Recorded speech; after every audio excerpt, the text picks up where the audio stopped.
Now we need to slice them. This is something else from my mom, right? I think that's just why makes this so special for me, because it's her recipe, and this is actually her slicer. And I didn't know this when I first did this recipe, but this is called a Feemster Slicer. Feemster has been around, God, I think for 50 or 60 years, probably 60 years or more. I know this slicer is 50 years old. It's never been sharpened. It's my favorite kitchen tool. It's sharp, but not enough to cut myself. And the beauty of it is, and don't get me wrong, I can still use mandolins. I can knock out a cucumber.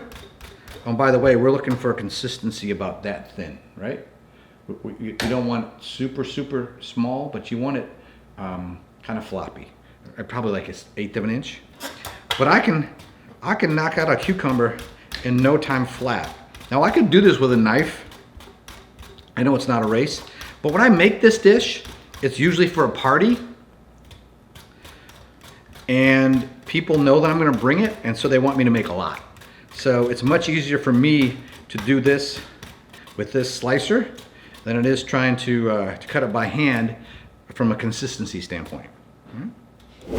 All right, so we got our cucumbers sliced. Thanks to Mr. Feemster here.